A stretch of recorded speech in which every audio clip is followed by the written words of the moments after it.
राम राज्य तब आएगा जब हमारा किसान जो है ना, इसको पैलेट गन की बजाय फूल किसके ऊपर बरसा रहे थे? जो वो पैदल यात्री जा रहे थे उनके ऊपर तुम ऊपर से फूल बरसा रहे थे। उनकी सड़कें तो तुमसे ठंडे पानी से ठंडी नहीं होती। वो मिडिल फिंगर आपने देखी कल? एक लड़की, वो लड़की जो है वो अपने घर से क्या संस्कार लेके आ रही थी मुझे नहीं पता, लेकिन अगर इस बिटिया के माँ बाप जो है वो उसको अन्न खिला रहे हैं घर में, तो मैं भगवान से प्रार्थना करती हूँ बच्चे को फूड पॉइजन। माँ बहन की गालियाँ वो दे रही है और जिस तरह से वो बोल रही थी, मैं सच में कहती हूँ कि उसके माँ बाप को भी हाथ जोड़ के मेरा उनसे निवेदन है कि अपने बच्चे को खाना खिलाना बंद करें। वो चवन्नी सा पलट गया उनका पोता। चौधरी चरण सिंह जैसा व्यक्ति, मतलब क्या उन लोगों के कद थे, चाहे विरोधी रहे हो कांग्रेस के, लेकिन अपने कद पे रहने वाले व्यक्ति, अगर उनके पोता ऐसा है तो बहुत अच्छा हुआ वो जल्दी मर गए। बिना पैसे के कोई चुनाव नहीं लड़ा जाता। एक घर गृहस्थी, 4 लोगों की गृहस्थी नहीं चलती तो चुनाव जो है इतना बड़ा लेवल पे, अगर लोकसभा का चुनाव है तो बिना पैसे के कोई भी पार्टी जो है इलेक्शन नहीं लड़ सकती। तो जब इलेक्टोरल बॉन्ड पे जब सीबीआई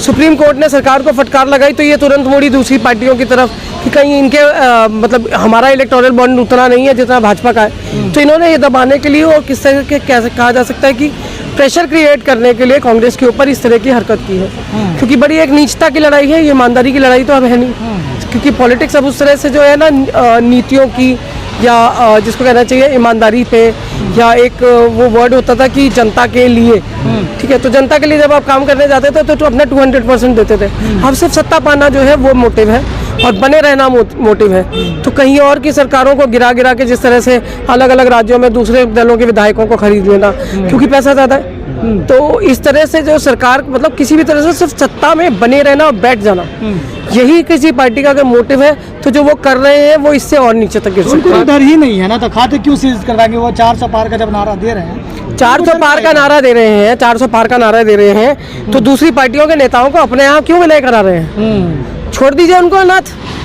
छोड़ दीजिए। दूसरी पार्टी के बड़े बड़े नेताओं को ले जाके आप क्या है क्या? अगर आप इतने बड़े आदमी हैं, सीना ठोक ठोक के कहते हैं 400 पार 400 पार 400 पार 400 पार, तो ऐसे मोदी जी के चेहरे पे ये हो ही ना रहा है। तो अगर हो रहा है तो फिर होने दीजिए। फिर आपको इधर उधर बल्लियों की क्या जरूरत है? क्या जरूरत है आपको अशोक चव्हाण की? क्यों लिया? नहीं लेते। आदेश घोटाला उसके ऊपर उन्होंने नहीं लगाया था ना। तो आज अगर मतलब दूसरी पार्टी से आता हुआ आदमी वाक बैठा हुआ ईमानदार नहीं है, कांग्रेस पार्टी के ऊपर लांछन इन्हीं लोगों की वजह से है ना। जब ये लोग निकल गए तो कांग्रेस तो दूध की धुली हो गई। जब हम दूध के धुले हो गए तो आज भ्रष्टाचारी कैसे? सारे भ्रष्टाचारी तो तुम्हारे पास है, तो तुम ईमानदार कैसे बचे?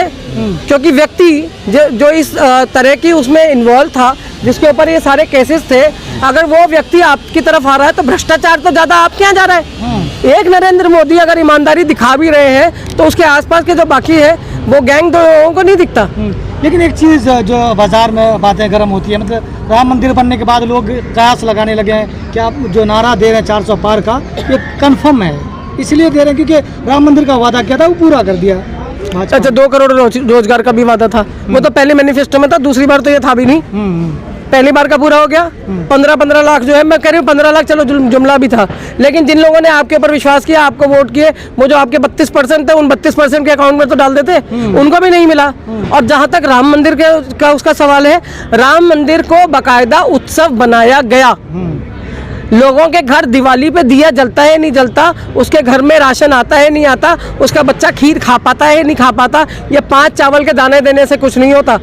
जब आप वोट मांगने दरवाजे जा सकते हो, झंडा तेल देने जा सकते हो, ये जो पूरे भगवा इन्होंने पूरे हिंदुस्तान में कर रखा था, हर गली हर मोहल्ले के वहाँ तक पहुँचे थे, तो लोगों के घर बनी हुई खीर पहुँचाते बच्चे। गरीब का बच्चा भी काजू बादाम खाता, किशमिश खाता, क्या बुराई थी? बना के देते तो करेंगे सब। अब ये 5 चावल के दाने ये बता गए, मंदिर तो भगवान की मर्जी से बन रहा है, सुप्रीम कोर्ट के आदेश से बन रहा है। और सबसे बड़ी बात क्या है, सुप्रीम कोर्ट ने ये भी कहा हुआ था कि आपकी आस्था के भरोसे ये दिया जा रहा है, इसके नीचे मंदिर होने का प्रमाण नहीं है।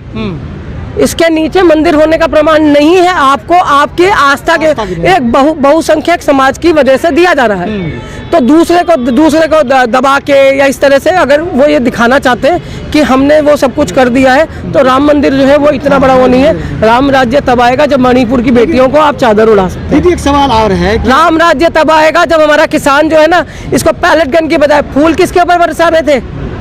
जो वो पैदल यात्री जा रहे थे उनके ऊपर तुम ऊपर से फूल बरसा रहे थे। उनकी सड़कें तो तुमसे ठंडे पानी से ठंडी नहीं हुई।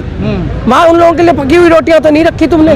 जब तुम ये नहीं कर सकते तो फिर ये जो बीच बीच में प्रपंच और नाटक, एक्चुअली क्या है, जनता भी ना चिल्लर उसी पे फेंकती है जिसका डायलॉग अच्छा लगता है, और ज्यादातर विलन के हिस्से में ही ऐसे वो आते हैं। अब वो हीरो तो बेचारा रोमांच करता है और जो है जनता को अपनी बहन बेटियों की इज्जत बचाता रह जाता है। विलन के हिस्से में ही आती है वो जब जनता चिल्लर फेंकती है, सीटियां मारती है। तो नरेंद्र मोदी आज की डेट में वो कैरेक्टर मिला हुआ है जिसमें जनता चिल्लर फेंकती है, सीटी मारती है। आप उसे विलन माने, हीरो माने, जिसकी जो मर्जी है वो माने, पर कैरेक्टर वो वही है जिसके ऊपर चिल्लर फेंकी जा सकती है। कि कांग्रेस पार्टी के हर कार्यकर्ता को आज की डेट में राहुल गांधी के साथ खड़े होने की जरूरत है। वही एक आदमी है जो ईमानदारी से अपनी लड़ाई लड़ रहा है, क्योंकि इस देश के लिए उसने अपने परिवार को कुर्बान किया है और उसका पूरा हक बनता है मेरे आपके टैक्स के पैसे से। अगर किसी को ये लगता है तो उस जिस आदमी ने इस देश को अपनी दादी दी है, अपने पिता दिए हैं, अपना समय दिया है, अपना पर्सनल टाइम दिया है। आज अगर राहुल गांधी किसी कॉलेज में, किसी स्कूल में दिल्ली हिंदुस्तान में नहीं पढ़ सके, वो इस वजह से नहीं पढ़ सकते क्योंकि पढ़े क्योंकि सुरक्षा यहाँ उनके लिए नहीं थी। यहाँ उनको जो है टारगेट बनाया जाता था। बच्चे उनसे कहते थे तुम्हारे चाचा को मार दिया, तुम्हारी दादी को मार दिया, तुम्हारे परिवार को मार देंगे। तो ह्यूमिलिएशन ऐसा नहीं है कि बड़े परिवारों के बच्चे नहीं झेलते हैं। वो हमारे यहाँ हो क्या जाता है कि आप पैसा कमाइए, बड़े आदमी बनिए, आप पैसा भी कमाएंगे, बड़ा आदमी भी बनेंगे, लेकिन जैसे ही आपके बच्चे की तरफ बात आती है तो जैसे शाहरुख खान के बेटे के साथ हुआ कि बड़े बाप का बेटा है तो बिगड़ा हुआ होगा, वो बाप मेहनत करके बच्चा बनाए तो आपको प्रॉब्लम है। गरीब का बच्चा जो है नशेड़ी बन जाता है तो भी आपको प्रॉब्लम है। आपको हर तरफ प्रॉब्लम है। आपने क्योंकि सुधार व्यवस्था ये चीज़ें आपके उसमें नहीं है। एक मुफ्ती हैं सलमान अजहरी, उन्होंने भी एक शेर व शायरी पढ़ दी, उन्हें जेल में डाल दिया गया, जबकि संसद में आपने देखा होगा किस तरीके मैं बड़ी ईमानदारी से, मैं 2 बेटियों की माँ हूँ। ब्रिजभूषण शरण सिंह को आप अपनी बेटियों के साथ खड़ा कर सकते हैं? वो आपके बच्चे के कंधे पे हाथ रख दे, सर पे हाथ रख दे, क्या आपके रोंगटे खड़े नहीं हो जाएंगे? मेरे होंगे। मैं नहीं चाहती ऐसा आदमी संसद में बैठे, लेकिन स्मृति ईरानी को उससे प्रॉब्लम नहीं होती। क्यों? क्योंकि कैरेक्टरिस्टिक्स वही है ना। आप वहाँ भी अपना कैरेक्टर आपका बिगड़ा हुआ था, किसी अपनी सहेली के पति की पत्नी बन गई, वहाँ उसका खराब है। वो हर व्यक्ति हर महिला को ऐसे ही देखता है कि इसको यूज़ किया जा सकता है। तो चीज़ें इस्तेमाल वाली हो गई, चीज़ें जो है यूटिलाइज होने वाली हो गई। ये अगर हमारी मतलब किसी भी तरह से ये अगर देश के लिए लड़ रही है, किसी सोसाइटी के थ्रू, किसी कम्युनिटी के थ्रू, या कैसे किसी फेडरेशन के थ्रू जा रही है, तो इसका मतलब क्या हुआ कि आप यूज़ कर सकते हो उसे। जो ऊपर नेता बैठा होता है उसका काम क्या है? उसका काम ये है कि जो भी हमारे साथ के लोग हैं, जो मतलब जो खिलाड़ी जा रही हैं, जो बेटियां जा रही हैं, ये सब लोग जो है, ये सब आपकी जिम्मेदारी है ना। आप उम्र आपकी चाहे 40 साल हो, ठीक है, लेकिन आपको उसको मतलब पिता तुल्य ही आप उसके लिए होने चाहिए, ठीक है। लेकिन चाहे वो अजहरी साहब हो, चाहे शर्जील इमाम हो, शर्जील इमाम की आपने स्पीच सुनी है। शर्जील इमाम किस केस में अंदर है? खालिद सैफी क्यों अंदर है? इशरत को क्यों भेजा गया था? सफूरा जरगर अंदर क्यों थी? आप मीरान हैदर आज अंदर क्यों है? क्यों गए ये लोग? दंगा नहीं भड़काते। दंगा भड़काने वाले बैग में पत्थर लेके आए थे, जय श्री राम के नारे लगा देते, सारे सोशल मीडिया पे वायरल है। अगर पुलिस को और सरकार को नहीं दिखाई देता तो ये उनकी गलती है, क्योंकि आप ये सोच के बैठे थे कि ऐसे ही व्यक्ति को अंदर भेजा जाए जो माइनॉरिटी से हो। आपको क्या लगता है जो 1600-1700 लोग अरेस्ट हुए उसमें सारे मुसलमान थे? नॉन मुस्लिम को भी लिया है। वो ऐसे कि लगे हाथ, वो कहते ना गेहूं के साथ गुंबी की रहा था, आपने लोगों को अंदर भर दिया है। आप ये दिखाना चाहते हैं कि जी हमने तो ईमानदारी बरती है, और वो गरीब तबका जो अपने लिए लड़ नहीं सकता आज वो जेल के अंदर सड़ रहा है और कोई उसको पूछने वाला नहीं है। किसान पे क्या कहेंगे जिस तरह से ड्रोन से गोले? वो कल आपने, मैं दिखाना नहीं चाहती, वो मिडिल फिंगर आपने देखी कल? एक लड़की, वो लड़की जो है वो अपने घर से क्या संस्कार लेके आ रही थी मुझे नहीं पता, लेकिन अगर इस बिटिया के माँ बाप जो है वो उसको अन्न खिला रहे हैं घर में, तो मैं भगवान से प्रार्थना करती हूँ बच्चे को फूड पॉइजन हो जाए। अगर अन्नदाता का ये सम्मान नहीं सिखा रहे आप, वो कह रहे हैं वो अमीर क्यों है?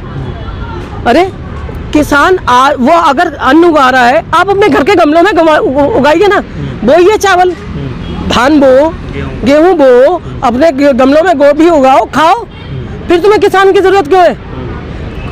लाओगे उससे, खाओगे उसका। आपको क्या लग रहा है कि अगर आप रिलायंस मार्ट से लेके आ रहे हैं या स्विगी पे डिलीवर हो रहा है, इसका मतलब ये थोड़ी है कि वो स्विगी वाले अपने घर में उगा रहे हैं। तो किसान की तो आपको जरूरत है, खाने के लिए आपको जरूरत है, पीने के लिए आपको जरूरत है, ठीक है, लेकिन जब उसका अधिकार देना हो तब आपको जरूरत नहीं है। तो जैसे अगर कोई चीज़ 2100 की हो रही है और उसका एक्चुअल प्राइस 3100 आ रहा है और वो 1000 रुपये के लिए लोग 2-2 रुपये के लिए यहाँ जान ले लेते हैं हिंदुस्तान में। और आप कह रहे हैं 1000 रुपये के लिए वो लड़े ना, अंग्रेजी बोल रहे हैं। इनके इंडियन है तो इन्हीं किसानों ने तो अपने पेट काट काट के अपने बच्चों को कनाडा शिफ्ट किया है। जी आज वहाँ पे पंजाब अगर बना हुआ है, कनाडा में पंजाब ही क्यों बना है, यूपी क्यों नहीं बना, हरियाणा क्यों नहीं बना? कनाडा के अंदर आपको पंजाबी ज़्यादा क्यों मिलता है? वो इसलिए मिलता है वहाँ के किसानों ने मेहनत की है।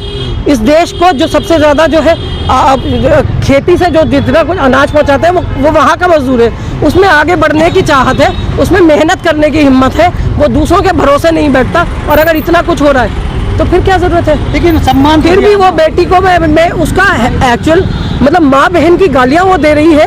और जिस तरह से वो बोल रही थी, मैं सच में कहती हूँ कि उसके माँ बाप को भी हाथ जोड़ के मेरा उनसे निवेदन है कि अपने बच्चे को खाना खिलाना बंद कर दे। लेकिन ये जो पिलाइए पेप्सी पिलाइए को। आखिरी सवाल करेंगे, भारत रत्न दिया गया, किसान अडवाणी तो जी कह रहा नहीं, अडवाणी जी को तो दिया ही गया, बाकी ठाकुर जी स्वामीनाथन को दिया गया। स्वामीनाथन, लेकिन उन्हीं की अरे स्वामीनाथन जी को क्या बात कर रहे हैं? वो चवन्नी सा पलट गया उनका पोता। चौधरी चरण सिंह जैसा व्यक्ति, मतलब क्या उन लोगों के कद थे, चाहे विरोधी रहे हो कांग्रेस के, लेकिन अपने कद पे रहने वाले व्यक्ति, अगर उनके पोता ऐसा है तो बहुत अच्छा हुआ वो जल्दी मर गए, नहीं तो यहाँ देख के उसको वो बेचारे भी। और रही बात स्वामीनाथन की, तो स्वामीनाथन जी की बेटी ने खुद कहा कि वो किसानों के लिए लड़ रहे थे, किसानों की बात रखना चाहते थे। और अगर किसान जो है वो आज इस तरह से मुफलिसी के हालत में है, परेशान है, तो फिर कोई ज़रूरत क्या है उसकी? क्यों दे रहे हैं आप अवार्ड? जब आप अवार्ड दे ही नहीं सकते, मतलब उस अवार्ड की कीमत नहीं समझ रहे।